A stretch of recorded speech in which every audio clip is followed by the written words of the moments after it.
You know, I've been in a Happy Tree Friends fandom for a very long time. Heck, one of my first ever videos uploaded was this trashy HTF vine short I've made using InShot. I've witnessed the constant drama from shipping wars to infamous HTF YouTubers being exposed for the most downright generative behaviours.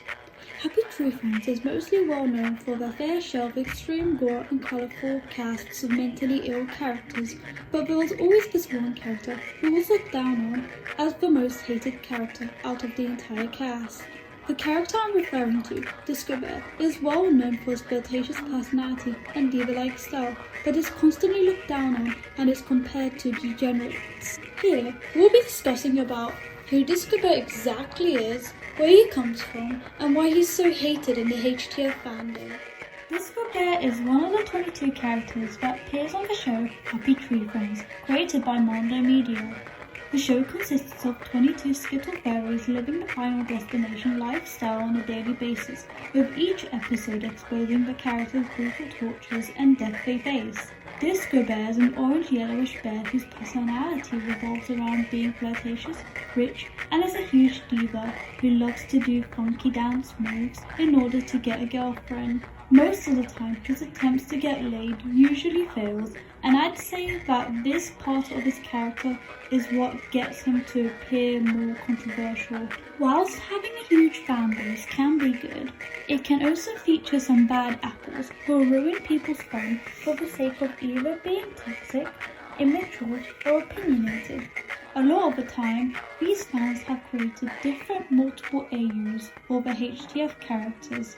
Examples of famous HTF AUs are Cookie Lemons and Evan's HTF AU, which revolve around the character's appearance being changed and redesigned whilst being presented into a comic panel, which, by the way, you can find these comic panels on YouTube, where you can find amazing voice actors who voice over them.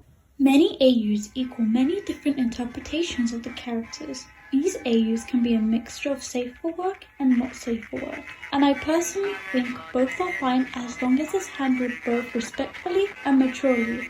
You may be wondering, why are you now talking about HTF AUs when the main video is supposed to be centered around DiscoBear's hatedom? And to that question, I'll be answering right now. The creators have detailed many of the characters from appearance to personality-wise, but seem to have left out an important part of the characters, which are their ages. Throughout the show and production itself, the creators rarely specified the ages of the cast, allowing fans to be confused about some episodes where some of the cast would act like children, whilst others would behave in an opposite way. This was the start of a toxic perspective of DiscoBear due to the way he acts during the show. Many fans speculated him to be around in his 30s to 50s, with an increase of disgusting headcanons being made of that said character. DiscoBear would be constantly compared to people such as EDP, an infamous creator turned to be a groomer, and his headcanon would become a popular thing throughout the years, which led to DiscoBear fans being shamed, harassed, and made fun of for liking his character. By all means, the popular headcanon created for him can be seen as a completely offensive and irrational, hurting those who were victims of said actions, and I personally think people need to face the fact that being flirty does not equivalent to being a groomer. The characters' ages were unknown until the follow-up of 2022, when one of the writers for HTF came out with a TikTok finally showcasing a confirmation of the characters' ages. Shout out to my mutual EXE for re-uploading Lauren Graff's TikTok. Although I will not be showcasing the video itself, I will make a summary of what the writer himself has said.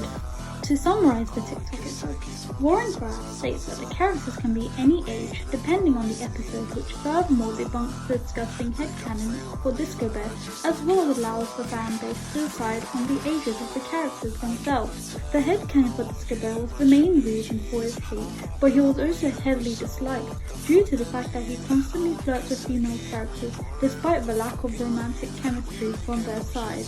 Both Giggles and Petunia are shown to be disinterested interested in DiscoBear, despite the many attempts of flirting. This part of DiscoBear can be seen as annoying and repetitive for fans, seeing him continuously try to get the girl's affection, but ultimately failing, to which, as a DiscoBear fan, myself, can see why people may not find him interesting.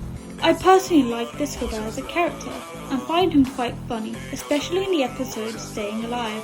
Hell, he's such a dim-witted character throughout the series. It's to the point that whenever he appears on screen, I always laugh. He's more than flirtatious and diva-like once you watch the show more often. His character doesn't only revolve around getting a girl's attention, as he's shown to be a manager of a supermarket whilst having a positive relationship with both Flaky and Nutty. He's really good at sports and dancing. He loves to eat a lot of unhealthy snacks and likes to dress up fashionably.